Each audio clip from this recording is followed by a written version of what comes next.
I never meant to stare. But in that moment, when our eyes met across the beach, everything changed between us. My name is Ethan Parker, and this is how one embarrassing moment with my boss turned my life upside down. The summer sun beat down mercilessly on Clearwater Beach as I struggled to keep up with my 7-year-old daughter, Lily. Being a single dad for the past 3 years had taught me many things, but nothing prepared me for the challenges of a beach day with an energetic child who seemed to possess unlimited stamina. "Daddy, look at my sandcastle," Lily called out, her small hands patting down a lopsided tower that was more sand pile than architectural marvel. "That's amazing, sweetheart," I replied, adjusting our beach umbrella against the wind. This rare Saturday off was precious. Working as a senior graphic designer at Horizon Marketing meant most of my weekends were spent catching up on projects or preparing for Monday presentations. I glanced at my phone, no messages from the office. A miracle. My boss, Victoria Hayes, had a reputation for disrupting weekends with urgent requests. Victoria was brilliant, driven, and intimidating as hell. At 35, she'd built Horizon from nothing into one of the most sought-after boutique marketing firms in Chicago. Everyone respected her, many feared her, and I had complicated feelings about working under someone who was both my professional inspiration and the source of my constant anxiety. "Can we get ice cream?" Lily asked, abandoning her sandcastle project as quickly as she'd started it. "After lunch," I promised, reaching into our cooler for the sandwiches I'd packed that morning. "Come eat something real first." As Lily reluctantly joined me under the umbrella, I scanned the crowded beach. That's when I saw her. At first, I didn't recognize Victoria. Out of her usual tailored suits and commanding heels, she looked like a different person. Her dark hair was loose around her shoulders instead of pulled back in her signature tight bun.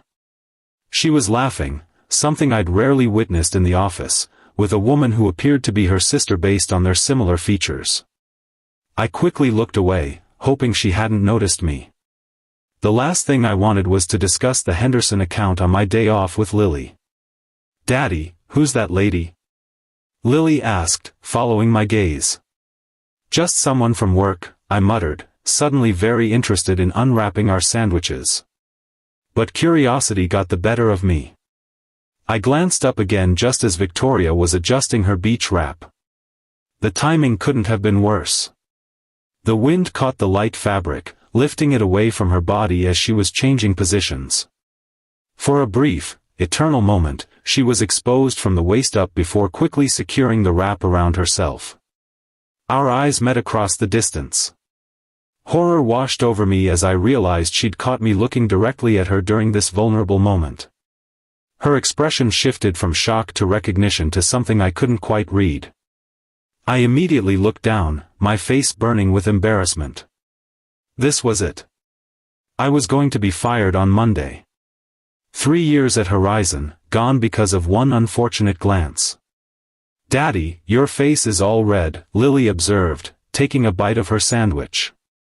"It's just the heat," I lied, wondering if I could somehow pack up and leave without making the situation worse.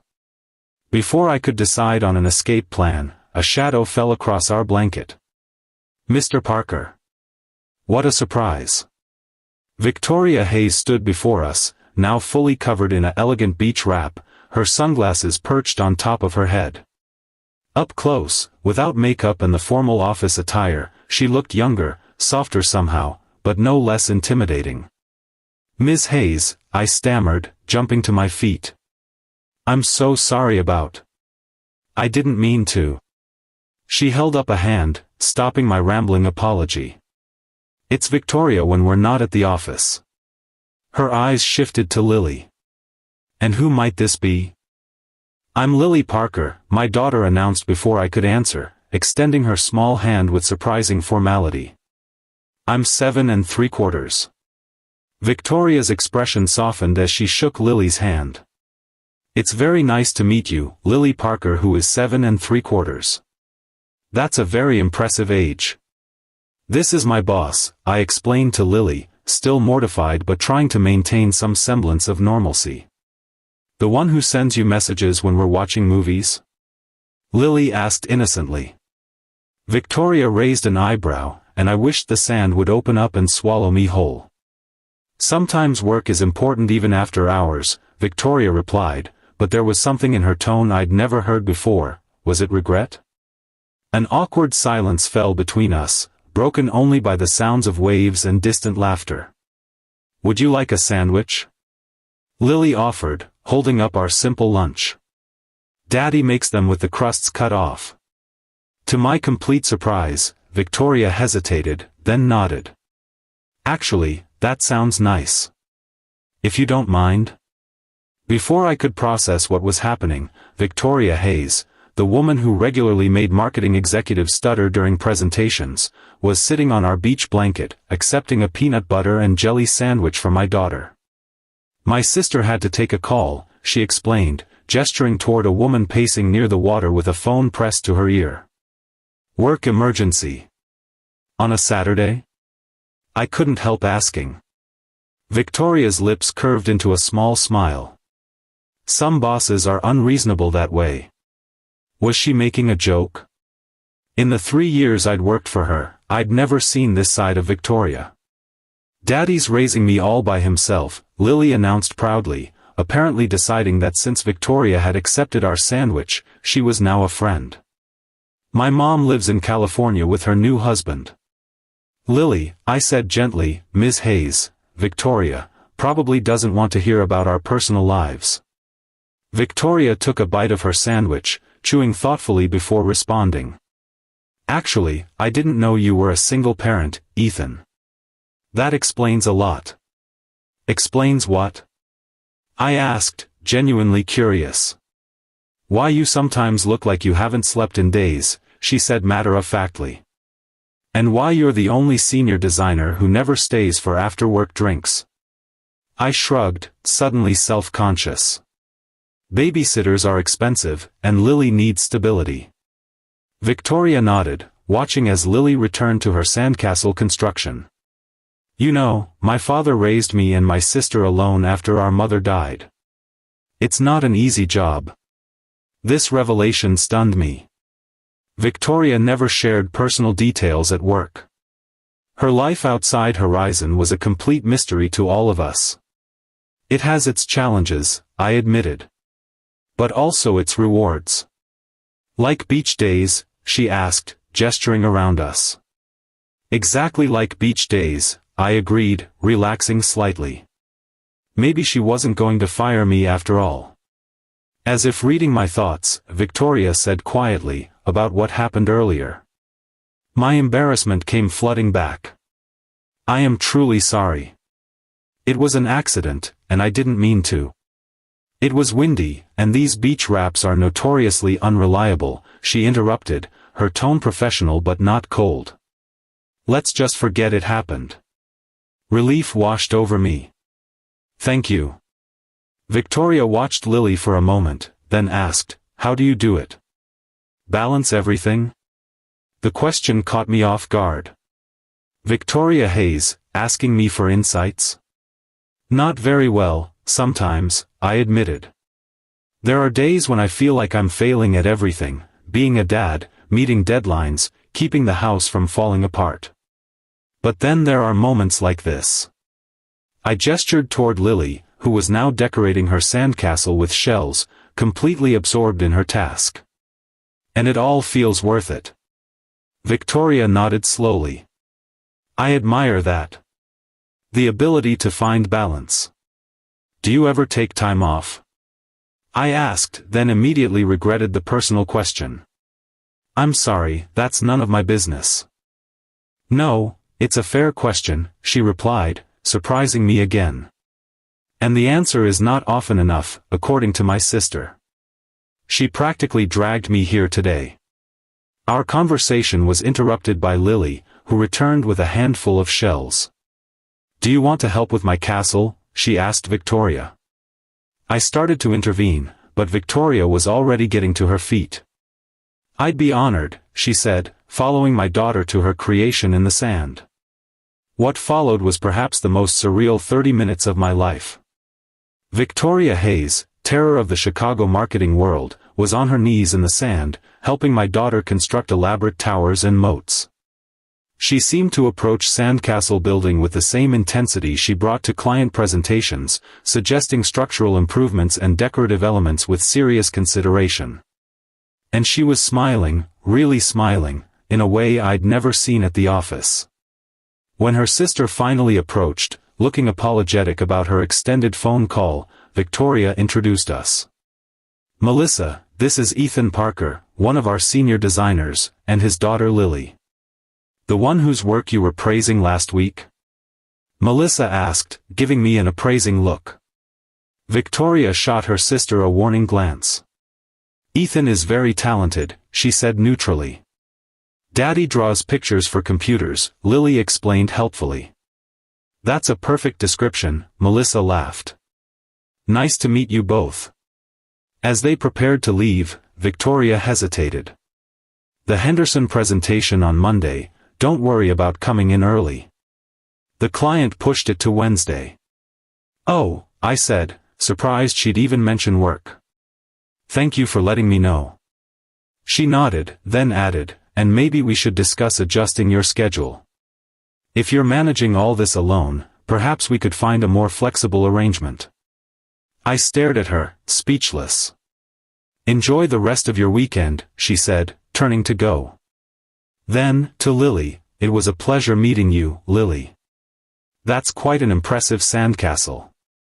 You can come see it again sometime," Lily offered generously.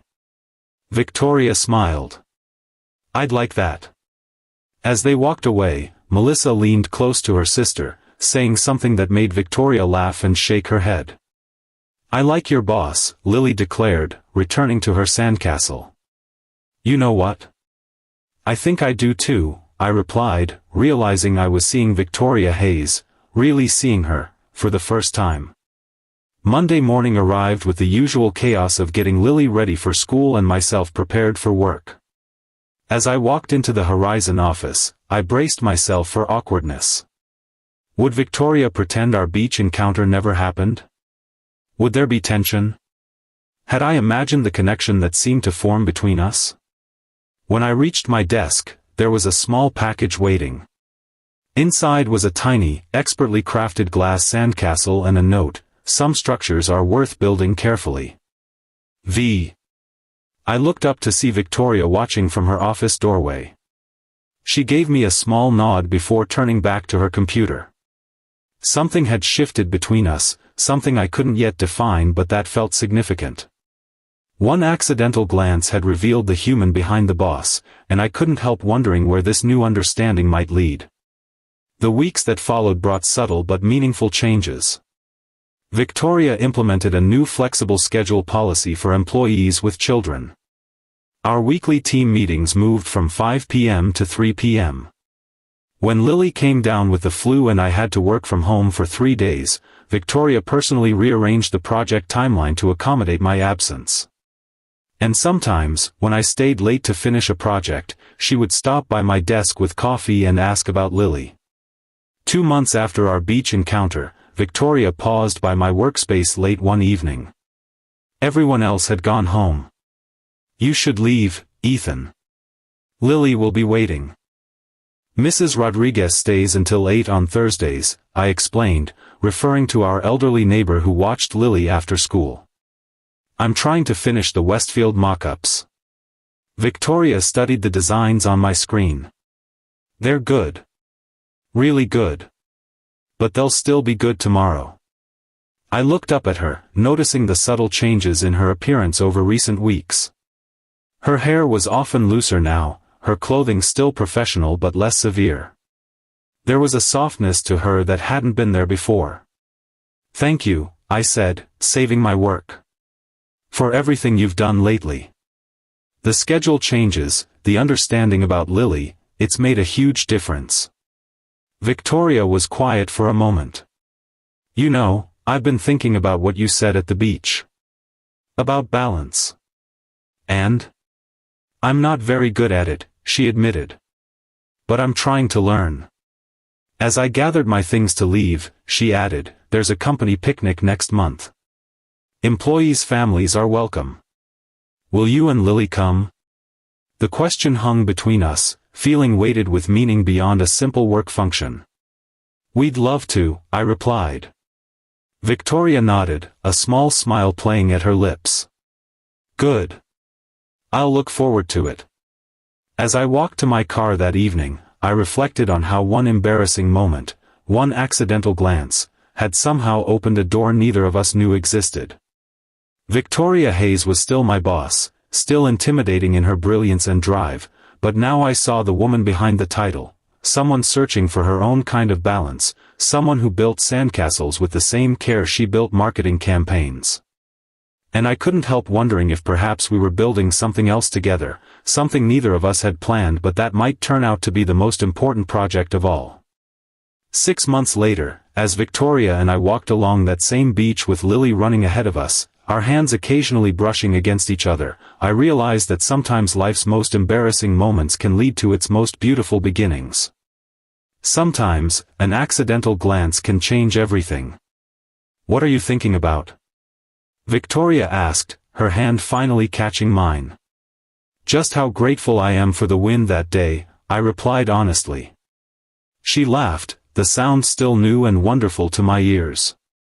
Next time, I'll just say hello like a normal person. Where would be the fun in that? I teased, squeezing her hand. Ahead of us, Lily was already starting a new sandcastle, calling for us to hurry and help. As we joined her on the sand, I caught Victoria's eye and saw in her expression everything I was feeling, wonder at the unexpected path that had brought us here, gratitude for second chances, and hope for all the moments yet to come. Sometimes the most beautiful love stories begin with the most awkward first chapters. And sometimes, the family you build together is even stronger than the one you thought you were meant to have. If this story touched your heart, please hit that like button and subscribe to our channel for more stories about life's unexpected moments and the connections that define us. Remember, sometimes the most embarrassing moments can lead to the most beautiful beginnings. Share your own stories in the comments below.